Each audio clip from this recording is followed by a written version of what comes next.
चरण पथि बुद्धे वृद्धै कुत्स्न गोधन मुपह्य दिनान्ते गीतो वेणुरनुगो गोडित कीर्ति उत्सवं श्रमरुचापि दृशिनाम उन्नयन क्षुररजोच्छूरितशक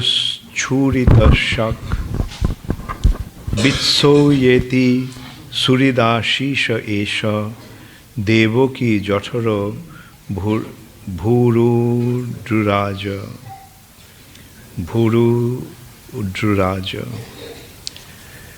Translation by His Divine Grace, Srila Prabhupada. Out of great affection for the cows and Braja, Krishna became the little Govardhan hill.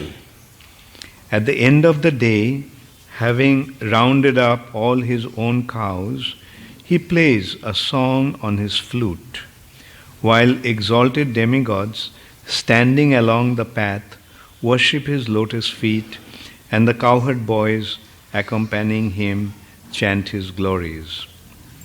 His garland is powdered by the dust raised by the cow's hooves, and his beauty, enhanced by his fatigue, creates an ecstatic festival. Eager to fulfill his friend's desires, Krishna is the moon arisen from the womb of Mother Jashoda. तो हाँ, मैं हिंदी में अनुवाद करने का कोशिश कर रहा हूँ. हिंदी को सब समझते हैं. हाँ, किसको हिंदी नहीं आता है और कौन हिंदी समझते हैं, हाथ उठाइए. ओ, हम हिंदुस्तानी. Very good. Everyone knows Hindi here. Out of great affection for the cows of Braja, Krishna became lifter of Govardhan hill. गाभी Vrindavan के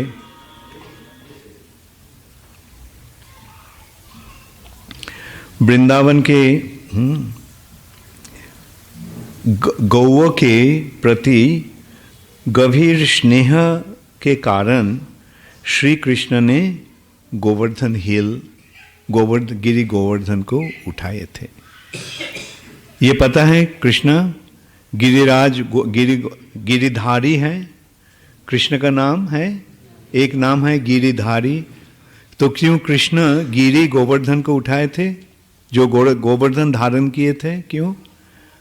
यह बताया गया कि गौओं के प्रति गंभीर स्नेह के वश, प्रीति के वश कृष्ण ने गिरी गोवर्धन को धारण किए थे. At the end of the day, having rounded up all his cows, he plays a song on his flute, while exalted demigods standing along the path worship his lotus feet, and the cowherd boys accompanying him chant his glories. दिनांत में श्री कृष्ण ने अपने सारे गाँव को इकट्ठा करके अपना बांसुरी बजाते थे. और तब स्वर्गों के सारे देवतागण उनके पथ पर खड़े होकर उनके चरण कमलों का पूजन करते थे. जब श्री कृष्ण ने उनके गोप बालकों के साथ, गोप सखाओं के साथ घर लौटते थे और गोप सखाओं ने उनको महिमा कीर्तन करते थे. तो क्या हुआ, दिन भर श्री कृष्ण ने गाय को चराते थे. कहाँ पर? वृंदावन में, वृंदावन के वन में. और वहाँ यहाँ ऐसा लगता है कि ये जो वर्णन जो हो रहा है, तो उस समय श्री कृष्ण ने गोवर्धन पर्वत के पास में थे, इसलिए गोवर्धन याद आया कि श्री कृष्ण ने गोवर्धन को धारण किए थे अपने गौओं के प्रति अपने स्नेह के कारण। तो जब दिन खत्म हो जाता था, सूरज अस्त जाने वाला, अस्तगामी होता था, तब श्री कृष्ण ने सारे गाय को इकट्ठा करते थे। कैसे इकट्ठा करते थे कृष्ण ने? कितना गाय था कृष्ण का? 90 लाख, 900,000। तो इतने सारे गाँव को इकट्ठा करना तो मुश्किल है ना? लकड़ी लेके कितना तक कर सकते हैं? तो उस समय श्री कृष्ण कैसे इकट्ठा करते थे? बांसुरी बजाकर। और श्री कृष्ण जब बांसुरी बजाते थे तो कृष्ण के गोप सखाओं ने क्या करते थे? कृष्ण की महिमा कीर्तन करते थे। दिन भर कृष्ण कितने सारे काम किया, लीला विलास किया, सारे लीलाओं को वर्णन करते हुए गाना गाते थे। गाते हुए घर लौटते थे सब। और उस समय स्वर्गलोक के महान देवतागण वो कृष्ण के पथ पर दो साइड में खड़े होकर श्री कृष्ण को चरण कमल को वंदना करते हुए उनको पूजा करते थे। और उस समय श्री कृष्ण का गले में जो हार था, वो गाय के खूर से धूल उड़ने के कारण ऐसा लगता था कि वो पाउडर जैसा फूल के ऊपर धूल लगा हुआ है। His garland is powdered by the dust raised by the cow's hooves, or and his beauty enhanced by his fatigue. और श्रम के कारण श्री कृष्ण का सुंदरता और भी अधिक हो जाता था। ऐसे तो श्री कृष्ण सारे सुंदरता का स्रोत है, और कृष्ण की सुंदरता और भी अधिक हो जाता उनके श्रम के कारण। दिन भर गाय चराया, बहुत थके हुए हैं, ऐसा लगता था। बहुत थके हुए कृष्ण घर में वापस लौटते हैं, और उस समय लगता था कि उनका जो श्रम, श्रांति, क्लांति, ये उनको सुंदरता को और भी बढ़ा रहे हैं।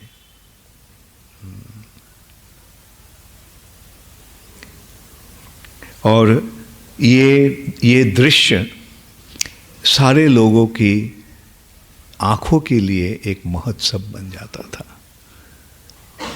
आंखों की महोत्सव, मतलब इतनी सुंदर ये दृश्य था कि ये दृश्य देखकर सब मोहित हो जाता था, जैसे कि आंखों की महोत्सव हो रहा है।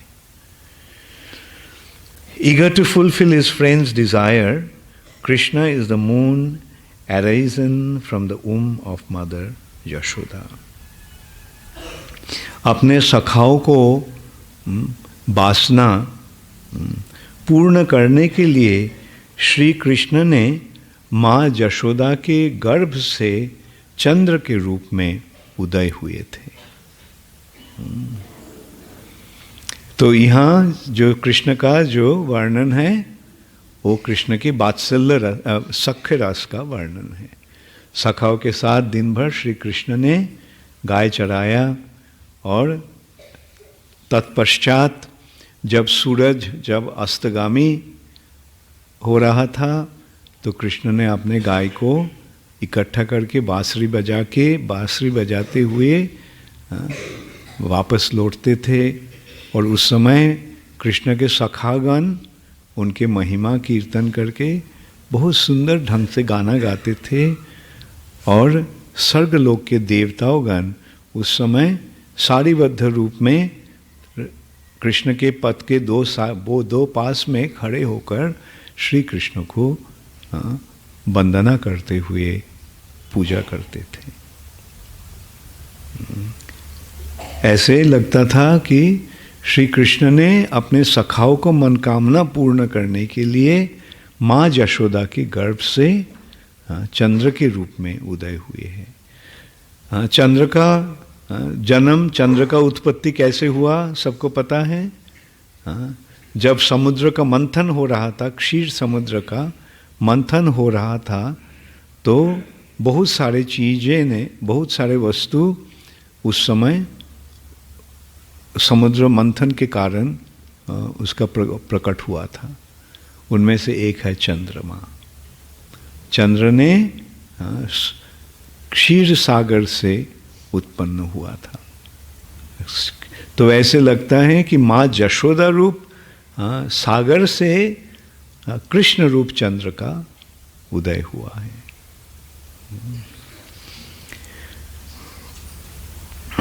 तात्पर्य Srila Prabhupada के, according to the acharyas, at the point the gopis climbed into the watchtowers of Vrindavan's houses so they could see Krishna as soon as possible when he returned home.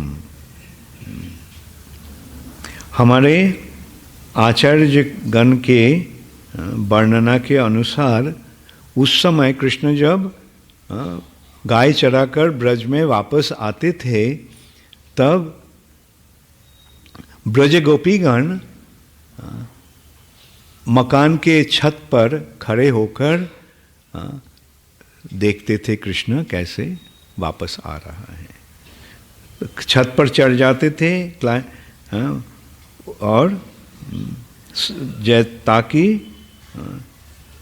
जितने जल्दी हो सके उनको कृष्ण का दर्शन मिल जाए। Mother Jashoda was very anxious for her son to come back. माँ यशोदा ने बहुत उत्कंठित रहती थी कब कृष्ण वापस आएंगे। And therefore she had the tallest of the beautiful young gopis climb up to see when he would arrive. तो इसलिए माँ यशोदा ने सारे सुंदर युवती गोपियों में से जो सबसे ऊंची हैं उसको भेजते थे, जाके देखो कृष्ण कब वापस आ रहा है।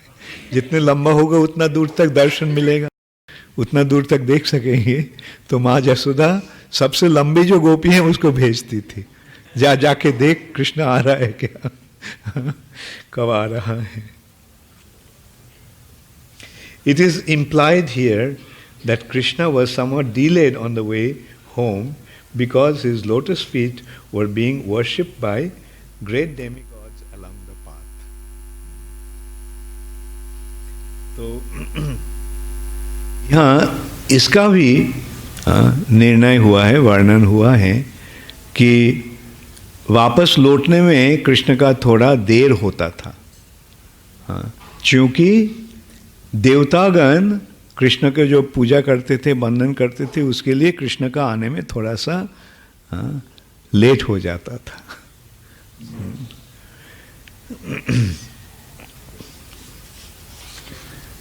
ओम अज्ञानतिमिरान्धस्य ज्ञानाञ्जन शलाकया चक्षुरुन्मीलितं येन तस्मै श्री गुरवे नमः। श्री चैतन्य मनोभीष्टं स्थापितं येन भूतले स्वयं रूप कदा मह्यं ददाति स्वपदान्तिकम्। श्री कृष्ण चैतन्य प्रभु नित्यानंद श्री अद्वैत गदाधर शिवासादि गौर भक्त वृंद। हरे कृष्णा कृष्णा कृष्णा हरे हरे, हरे राम राम राम हरे हरे। श्री कृष्ण दिन की वक्त अपने सखाओं के साथ गाय चराते थे वृंदावन में। सुबह निकल जाते थे अपने सारे गायों को लेकर, और उस समय कृष्ण के सखागण अपने गाय को लेकर कृष्ण को प्रतीक्षा करते थे नंद महाराज के घर के सामने। और जब कृष्ण निकलकर आता था घर से, तो बहुत सारे हर्षित होकर गोप सखागण कृष्ण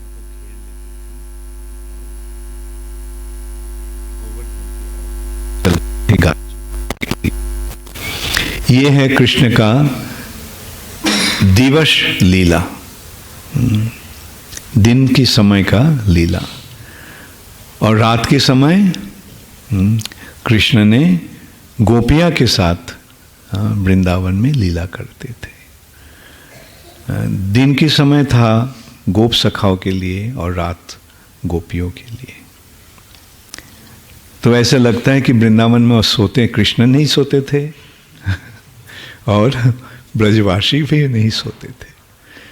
तो समय ऐसा लगता है विशेष रूप से गोपीगण दिन की वक्त प्रतीक्षा करते थे कब कृष्ण वापस आएगा। दिन की वक्त कृष्ण के सेवा में युक्त रहते थे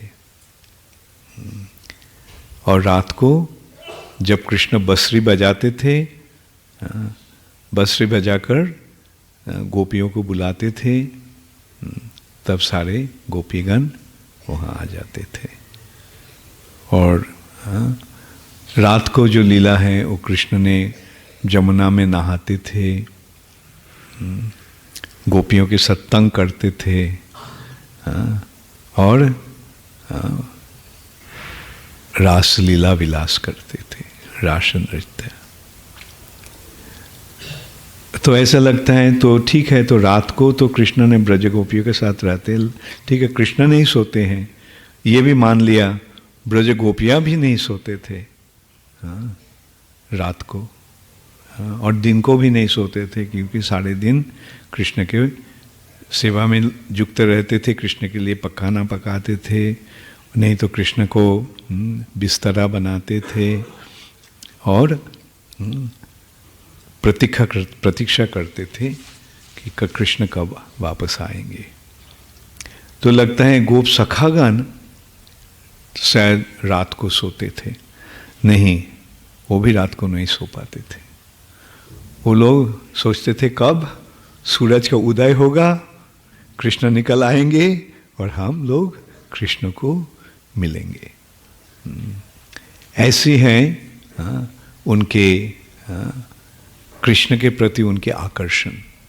कृष्ण के प्रति आकर्षण के कारण उनको सोने का प्रयोजन नहीं होता था।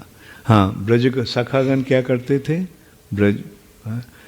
ब्रज सखागण कृष्ण जब घर चले जाते थे नंद महाराज के घर में, कृष्ण में जा नहीं सकता था। वो चत्तर पर आकर उठकर कृष्ण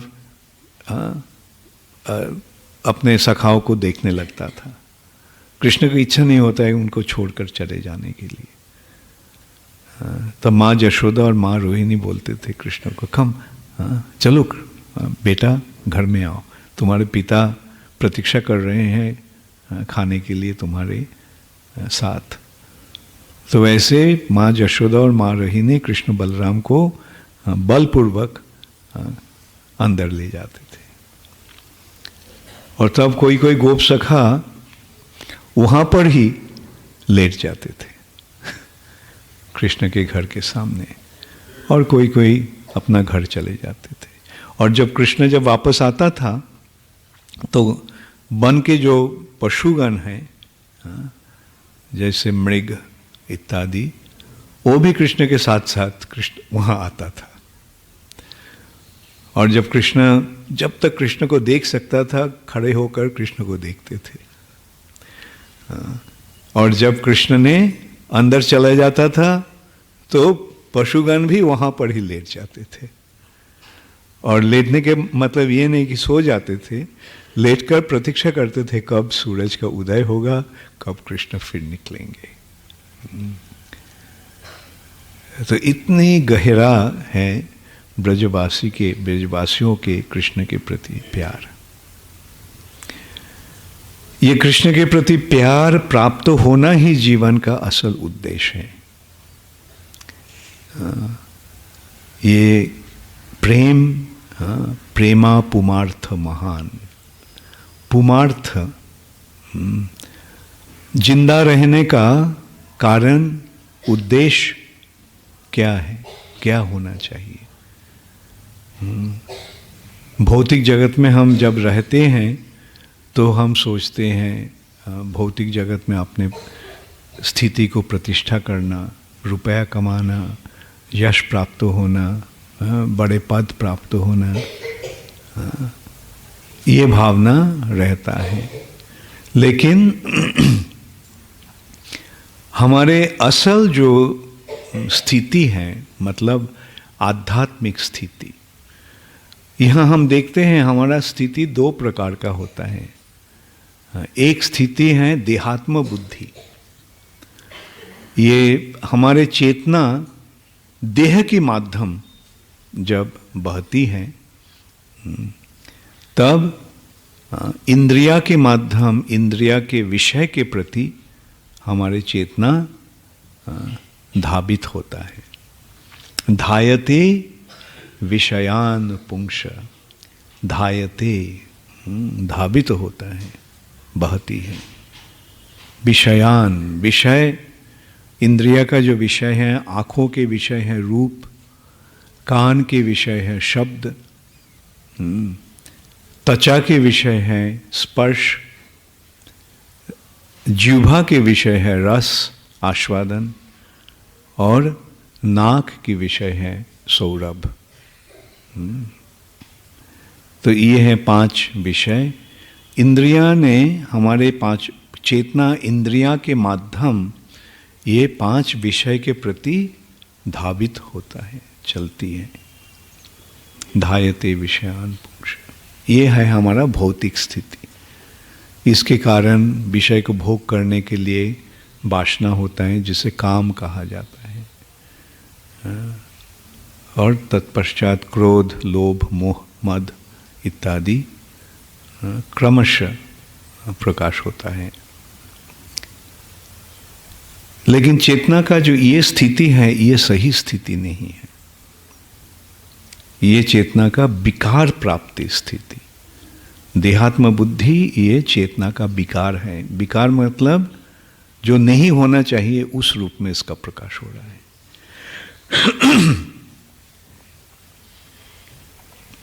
और इसका चेतना का स्थिति कैसी होना चाहिए, चेतना का प्रकाश किस रूप में होना चाहिए? ये चेतना, चूंकि चेतना कृष्ण से आ रहा है, इसलिए चेतना का स्वाभाविक स्थिति है कृष्ण की ओर जाना। इसलिए प्रभुपाद ने ये जो भक्ति का विश्लेषण इस रूप से किए हैं, कृष्ण भावना अमृत, कृष्ण कॉन्शियसनेस, भावना या चेतना का गति ये कृष्ण रूप अमृत के प्रति होना चाहिए। तब हमारा जन्म ही नहीं, केवल हमारा स्थिति सफल होता है। ये होना चाहिए, चेतना का स्वाभाविक स्थिति है ये। और कृष्ण है सर्वाकर्षक। कृष्ण सर्वाकर्षक होने के कारण कृष्ण सब कुछ, सबको आकर्षण करते हैं, सबको आकर्षण करते हैं। तो इसलिए ये भी स्वाभाविक है, जब हम कृष्ण के बारे में हमारा जानकारी हो जाता है तो हम स्वाभाविक रूप से ही कृष्ण के प्रति आकृष्ट होते हैं। ये है स्वाभाविक स्थिति। और भौतिक जगत का जो स्थिति है, ये है विकृत स्थिति, विकार प्राप्त हुआ स्थिति। तो मुश्किल ये हो जाता है कि कितने सारे तक, कितने दिन तक, कितने जन्म हमारे चेतना भौतिक जगत के प्रति जा रहा है, तो उसको निकालना, उसको संवरण करना मुश्किल होता है बहुत। उसको दूसरी ओर लेना मुश्किल हो जाता है, क्योंकि आंखें देख रहे हैं, और जब हम सुंदर कुछ देखते हैं तो उसके प्रति आकृष्ट होते हैं, उसको हम प्राप्त होना चाहते हैं, तब त्वचा उसको स्पर्श करना चाहते हैं, रस उसको, जीवा उसको रस आस्वादन करना चाहते हैं। तो आयते विषयान पुंस, हमारा इंद्रिय के माध्यम चेतना उस तरफ चल रहा है, तो कैसे उसको हम खींच ले, कैसे हम उसको संवरण कर सकते हैं, योग में जिसको प्रत्याहार कहते हैं, प्रत्याहार वापस लौट लेना, कैसे? कृष्ण कथा के माध्यम, कृष्ण के बारे में जानकारी के माध्यम। इसलिए श्रीमद् भागवतम आदि शास्त्र जिसमें श्री कृष्ण के महिमा का वर्णन होता है, उसको पाठ करना जरूरी है। वैसे तो हम अगर मंदिर में कृष्ण भगवान को दर्शन करते हैं तो लगता है क्या यह पत्थर है या मिट्टी है इत्यादि, लेकिन ये दर्शन सही दर्शन नहीं। भौतिक रूप से जो दर्शन होता है उस दर्शन में काम नहीं होता। दर्शन सभी तभी होता है जब भक्ति के द्वारा, प्रेमांजन छुरित भक्ति विलोचनेना, प्रेम रूप अंजन के द्वारा, प्रेमांजन छुरित, प्रेम रूप काजल के द्वारा हमारे आंखें जब प्रभावित होता है, तब हम सही रूप से भगवान को, जो श्याम सुंदर सच्चिदानंद विग्रह को हम दर्शन कर सकते हैं। और तब दर्शन कैसा होता है? सदैव निरंतर होता है, उसमें कोई बाधा नहीं, रुकावट नहीं रहता है। अनकंडीशनल एंड अनइंटरप्टेड, इसका अंग्रेजी प्रतिशब्द इसमें ऐसे हुआ है। अनकंडीशनल, कृष्ण के प्रति जो आकर्षण है कोई भौतिक कारण के लिए नहीं होना चाहिए। बहुत लोग बोलते हैं, ओ भगवान हमको रुपया दे दो, हमको ये दे दो, हमको वो दे दो। हाँ, ये कुछ प्राप्ति के लिए, भौतिक वस्तु के प्राप्ति के लिए, भौतिक विषय को भोग करने के लिए भगवान के प्रति हमारा भक्ति नहीं होना चाहिए। भक्ति किस लिए होना चाहिए? ताकि हम भगवान को, स्वरूप को दर्शन करके भगवान के साथ हमारा संपर्क सही रूप से जोड़ सके। सदैव हृदयोषु विलोकयन्ति। अच्छा, ये था, यहाँ तो एक वर्णन हो रहा है, प्रेमांजन छुरित, आंखें जब प्रेम रूप अंजन के द्वारा प्रभावित होता है, बल्कि दर्शन हो रहा है हृदयेषु विलोकयन्ति, हृदय में दर्शन हो रहा है। तो हृदय में दर्शन के लिए तो आंखें का जरूरत नहीं है। हाँ, हृदय के लिए, हृदय में दर्शन के लिए अनुभूति का प्रयोजन होता है, अनुभव होता है हृदय में। इसका मतलब ये है कि सामने जो भगवान को हम दर्शन करते हैं, उनको हम, हमारे हृदय में जो विराजमान भगवान है, उन्हीं को विग्रह के रूप में हमारे सामने दर्शन करते हैं। हाँ, मतलब मंदिर में जाकर हम जब भगवान को दर्शन करते हैं, वो दर्शन कैसे होना चाहिए? हमारे हृदय में जो विराजमान है, जिनको हम हर समय, जिनको हम देख रहे हैं, जिनको अनुभव कर रहे हैं, जिनकी कृपा को हम प्राप्त हो रहे हैं, वही व्यक्ति यहाँ ऐसे विराजमान है ताकि हम हमारे आंखों के द्वारा उनको दर्शन कर सके। प्रेमांजन छुरित भक्ति विलोचनेना, ये दर्शन तभी संभव होगा जब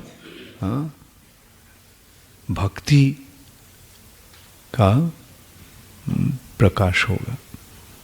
भक्ति, और भक्ति का मतलब क्या है? भक्ति का मतलब भगवान के प्रति प्रेम। भगवान के प्रति प्रेम की नाम ही है भक्ति। और प्रेम केवल भगवान के लिए ही है, बस। चैतन्य चरितामृत में वर्णन हुआ है, आत्मेंद्रिय प्रीति वांछा तारे बोली काम। अपने इंद्रिय के तृप्ति साधन करने के लिए जो कार्य है वो प्रेम नहीं है, वो काम है। इस भौतिक जगत में जिसको हम प्रेम कहते हैं वो प्रेम नहीं है, वो काम है।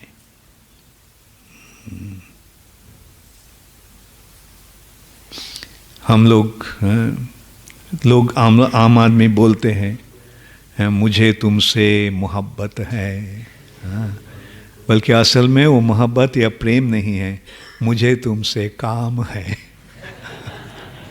असल में ये है भौतिक स्थिति। भौतिक जगत में प्रेम नहीं है, वो है काम। आत्मेंद्रिय प्रीति वांछा तारे बोली काम। लेकिन कृष्णेंद्रिय प्रीति इच्छा धरे प्रेम नाम। श्री कृष्ण के इंद्रिय के तृप्ति साधन करने के लिए जो प्रयास, वो है प्रेम। अपना इंद्रिय को तृप्ति साधन करने का जो प्रयास है वो प्रेम नहीं है, वो है काम। और प्रेम है भगवान के प्रति, जब प्रेम भगवान के प्रति जब आकर्षण होकर भगवान को प्रीति संपादन करने का जो प्रयास होता है वो है प्रेम। अतएव काम प्रेमे बहुत अंतर।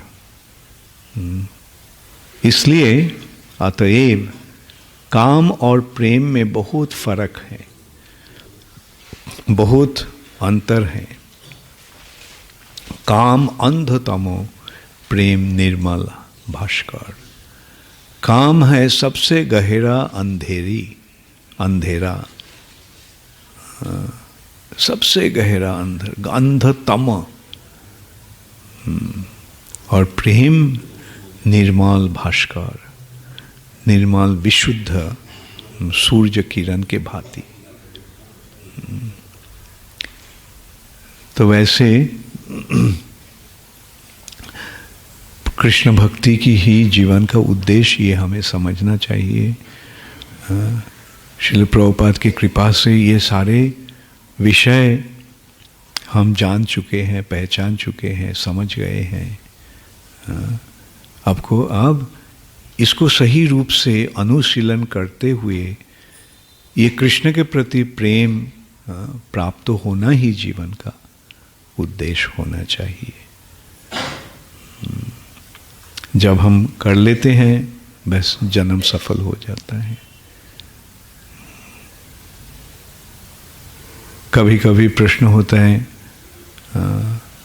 हम कैसे इस भौतिक जगत के जो बंधन है इससे मुक्त हो सकते हैं। मुक्ति के प्रयास बहुत सारे रूप से किया जाता है। वैसे ज्ञानीगण तपस्या के द्वारा, जोगीगण योग साधन के द्वारा उसका प्रयास करते हैं। कर्मीगण यज्ञ आदि के द्वारा प्रयास करते हैं, बल्कि असल में इससे कोई काम नहीं होता है। केवल भक्ति के द्वारा ही हम जब भगवान के साथ संपर्क बनाते हैं तभी हम इस भौतिक जगत से सही रूप से निकल सकते हैं। और ये निकलने का तरीका है जो कुछ हम करते हैं कृष्ण के लिए करना। जत करोसी, जैसे भगवान बताए हैं भगवद गीता में, जत करोसी, जो कुछ तुम करते हो। जद अस्नासी, जो कुछ तुम खाते हो। जद जुहसी, यज्ञ में जो तुम यज्ञ करते हो। ददासी जत, जो कुछ तुम दान करते हो, दान देते हो। जत तपस्वी, जो तपस्या करते हो, सारे कुछ तत्कुरुष मदर्पणम, उसका फल जो है वो केवल हम मुझे ही अर्पण करो। इसका मतलब है हम जो कुछ करते हैं केवल भगवान के लिए करना चाहिए, बस और कोई उद्देश्य नहीं रहना चाहिए। केवल हम भगवान के लिए ही करेंगे। और जब भगवान के लिए हम सब कुछ करते हैं तो वो संकीर्तन बन जाता है। संकीर्तन का मतलब होता है जो कुछ हम करते हैं भगवान के लिए करते हैं, भगवान की महिमा प्रचार करने के लिए, भगवान के प्रति हमारा प्रेम प्रकाश करने के लिए।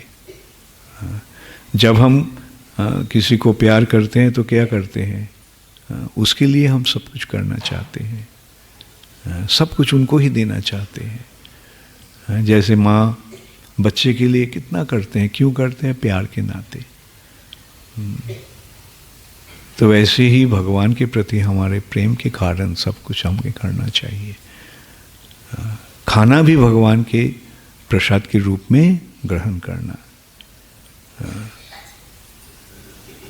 खाते हैं, जब हम खाते हैं तो ये सोचना चाहिए कि ये देखो भगवान कितने कृपा पूर्वक हमें ये प्रदान किए हैं। वैसे हम भगवान को महिमा का अनुभव कर सकते हैं। प्रसाद, भगवान की कृपा, और जो कुछ काम हम करते हैं सब कुछ भगवान के लिए ही करना चाहिए। तो तभी हमारा जन्म सफल होता है। जीवन अपना सफल बना ले, भज रे हरि का नाम रे। भज, भज का मतलब है प्रेम पूर्वक सेवा। प्रेम की प्रकाश करते हुए जो कार्य हम करते हैं उसे ही भजन कहा जाता है, और इस भज से ही भक्ति शब्द का उद्गम हुआ है। भक्ति।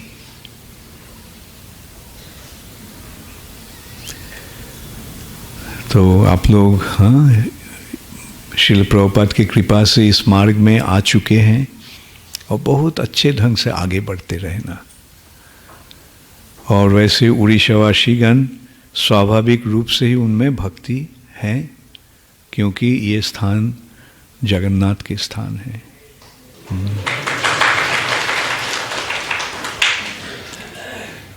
और इस कारण उड़ीसावासीगण स्वाभाविक रूप से भगवान के प्रति आकृष्ट रहते हैं। भगवान की भक्ति उनके हृदय में विराजमान है, आप सबके हृदय में बहुत सुंदर रूप से विराजमान है। तो उस भक्ति को बढ़ाते जाना, बढ़ाते रहना। जय जगन्नाथ बलदेव सुभद्रा महारानी की जय। गौर प्रेमानंदे हरि हरि। श्रील प्रभुपाद की जय। हरे कृष्णा